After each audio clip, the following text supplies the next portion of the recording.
I remembered when I and my husband started dating, I would go on YouTube, I would go online just to search for long distance relationship. How do you do it? Because at some point I was quite overwhelmed because of the distance. The relationship felt so unreal, and one of the major questions in my heart then was, how do I get to really know this person when we are far apart? I just felt this is so burdensome. I felt so worried then, and I would always go online to look for resources because majorly the people around me were not doing long distance relationship, and that also mounted a lot of pressure on me. And that's the reason why I'm doing this video, just to share my story and to share my experience to help somebody that might be trying to navigate through that season of their life. If this is something that interests you, I would like you to watch this video to the end, because I'll be sharing some tips, some lessons I learned, some pros and cons of doing a long distance relationship. So stay with me as I jump right into it. So Haya and my husband started dating in 2021 or 2022. I'm really bad with dates. So he was working in Lagos. I was doing my postgraduate studies in Ilorin at that time. Shout out to all my friends in University of Ilorin. Okay, so, and because of the nature of his work, because of studies, of course, we could not really get time to be traveling, to be seeing each other. And besides, we were not that financially buoyant at that time to be traveling up and down Lagos to Ilorin, back and forth. So we spent quite a lot of time apart. And majorly what we did was to communicate using phone, using WhatsApp. We did a lot of video calls, but it wasn't still sufficient. I just felt, how would I really get to know this guy, just by merely texting him online? And besides, I heard a lot of stories, in fact, I gave my husband a tough time because I heard a lot of stories from people that were like, men pretend a lot, they were like, men pretend a lot. You can't really get to know a guy if you don't, you guys don't see eye to eye or see, or talk, and then coupled with the pressure, people around me that were dating then had their, what's it called now, their partner around, and I'm like the odd one out then. One of the things I learned in that season is not to set unrealistic expectation about your relationship. The first thing I want you to know is that your relationship is unique to you, and your relationship is different from every other person. Understand the fact that there should be a reason for you guys coming together, and there should be an end in mind. Once you know that there's an end in mind, for us, we knew we were going to get married soon. I think we dated for 2 years. There were a lot of things that happened, but we dated for 2 years, but we knew that the end was marriage, and we knew that we were not going to elongate it. So you guys need to define the goal of the relationship. Why are you guys coming together? What is the end goal? Are we going to stay long, forever? You need to have that conversation. And this brings me to some of the tips that I'm going to be sharing. The first thing is to have a strong communication system. Have a strong communication system. Don't do a long distance relationship and talk to the person once a week. It's not even possible. Talk every day when you wake up, probably after you've done your prayers, or you guys can pray together in the morning. I'm talking to believers now, Christians that are in a long distance relationship. Pray together when you wake up in the morning, maybe after your devotion. Ensure you guys, what we did basically is that we talk in the morning, we talk at night, because we know during the course of the day we are working, or I'm in school or something. So there isn't really not, except probably when I'm on break and he's on break, he gives me a call, how you do it. But we ensure that there is a consistent flow of communication all through the day. Communication is important. Somebody you don't see and still you don't call that person. How do you want it to relationship? And this brings me to my second point. Be very, very creative about your relationship. Don't just type messages and send. Do a lot of video calls. You're cooking, carry him along. I remember those times I'll be cooking and we'll be talking on phone. I'll be doing my chores, we'll be talking, I'll be watching, we'll be talking. Majorly I carried him almost everywhere that I was going. Sometimes we in transit, public transport, we'll be talking. So ensure that you carry the person along with your day. Be creative. You're going to see a movie, tell them also they can also watch the movie together with you at the same time. For instance, you're doing Netflix, everybody has, okay, not everybody, but Netflix is accessible to everybody, so you can tell them the movie you're about to watch and you guys can watch it together and then talk about it later. Another thing is that be open and vulnerable. If you ever feel lonely or you ever feel overwhelmed in your relationship, be open enough to tell your partner. Necessarily, I'll tell my husband now, we are married. I will let him know then that, oh gosh, I miss you today. Oh, I wish we saw. I wish we are together. He would always console me there and tell me this is not forever. We're gonna get married soon.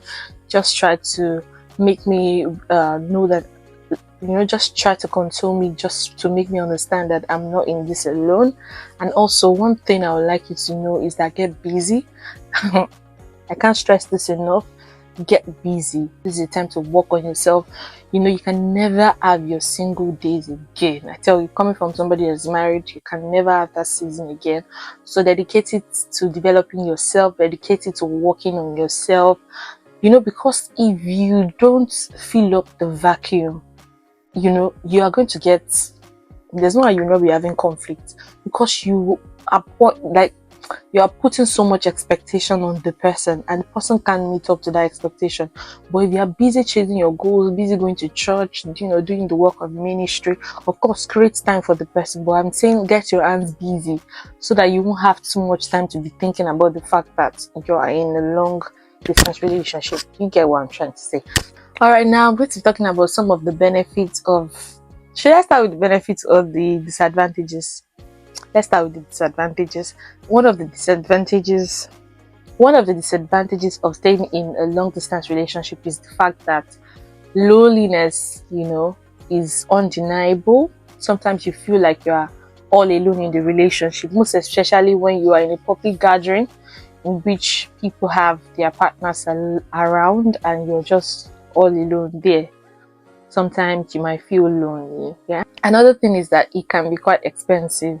Back then I was still a student, I was working, but we were not that financially buoyant. We've bought a lot of, mobile data. We were buying mobile data like anything, because if he knows that if I don't have, credit, we call it credit, call card, like call voucher to call him on. This is for people that are not in Nigeria, credits or call voucher to call him. That's the end of the communication for the day. So sometimes you will have to send me call card. You will have to subscribe on my phone for me to have data so we can talk. So it was quite expensive at that level that we were then. Seeing somebody physically is different from talking to somebody online. So there's a tendency for people to pretend, for people to really pretend to be rude and not online. For instance, you can lie that you are laughing. When you're texting, you are laughing out loud. Meanwhile, you are just maybe sad. You can pretend. But when the person sees you physically, they can detect the kind of mood that you are in. They can tell from your facial expression, your body language, as compared to online. So there's a tendency for pretense. So one of the things that you should try to do in your relationship is strive for you guys to be as open as possible. Whatever it is, learn to discuss about it. Whatever it is that severally I'll call my husband. It was not my husband then, but I would call him and pour out my heart to him to let him know how I felt about some certain things, and that was it. So be open as possible, because there's a tendency to pretend. There's a tendency to pretend a lot, and you honestly might not really get to know the person in-depthly as to when you see the person physically. And this brings me to one of the tips, which is, as much as possible, try to find a time to meet. It's not possible for you to do a long distance relationship without meeting.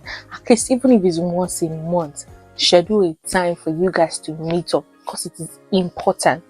You can't do a relationship that is leading to marriage without creating time for you guys to meet and talk about life. Of course, you talk on phone, but there are certain times you still have to meet. I remember my husband then will have to travel all the way from Lagos and travel to Kwara State then to see me. And there were times I also had to travel from Kwara to Lagos to see him, and that was just it. So, or we have an event in which the two of us will be attending, and then we meet. So always schedule time to see. It is important. It is different. It is always different. There's always a difference between when you see somebody physically and when you talk to somebody online. So it's find a time to always meet at intervals, maybe once in a month, once in 2 months, schedule a time, walk around your schedule and meet. So now I'm going to be talking about some of the benefits of long distance relationship. And the first one will be abstinence from sex. It sounds weird, but it's actually true, because when you are not, seeing physically, there's a tendency that you guys tend to abstain because the temptation is not there, because you are not seeing the person, obviously. So that is one great benefit of long distance relationship. However, I've seen cases in which people that were doing long distance relationship, immediately they see, maybe they try to hang out, anything like this, they just but for a believer, that the Bible is very, very strong with sexual purity. Either you're doing long distance or you're doing close distance, the word of God is our standard. The Bible says we should flee away from youthful lust, flee away from immorality. So that should not even be something you consider. Of course, you have to set boundaries even in a long distance relationship. You have to set boundaries. It's not just in a close distance relationship that you set boundaries. You set boundaries also in long distance relationship. Boundaries of your words, boundaries of discussion. Most importantly, there are some things you should not be talking about when it's past like 12 midnight. So another benefit of long distance relationship is that it helps to strengthen your trust, because you guys have been through the test of trust, in the sense that for you to be able to do long distance relationship with somebody, then you trust the person. To be fair, that means you trust the person with your life, because the person will definitely have diverse options. I remember that time, people that were still toasting me then. Toasting in Nigerian parlance means when you are wooing someone. Okay, so I had people that were still wooing me then, and I would always tell my husband, I will let him know, oh, this guy asked me out. So I saw somebody today that bought me food, though. Things like that. So it helps to build trust. It helps to build commitment. If you can do without seeing somebody for like 6 years, I said 6 years, no, don't mind me. If you can do without seeing somebody for like 6 months, it's possible that even if something happens later in the marriage and the person has to travel or something, that means you've built that strength already, and it will not really be a problem. And this is really, really important, because the dynamics of marriage is changing. You have people that are relocating, you have a lot of changes happening here and there. So it is always possible that even if you had a close distance relationship, your relationship might tend to be long distance at a particular time. It might be short, it might be maybe just for a month, but you guys might be apart for a while. Okay. Another thing is that you have more time to yourself. That is another benefit of doing a long distance relationship. Like I was telling my husband some days back, I really, really enjoyed my single days. Oh, more, I loved it, because I had a lot of time to myself. I didn't have any boyfriend that was looking for me up and down. I had time to go to church, I had time to attend events, I had time to take care of myself, cook for myself, I had time to sleep, pamper myself, be in my own space. That kind of life, I loved it. Alright, I've come to the end of today's video. Did you learn one or two things? Would you like to ask me any question?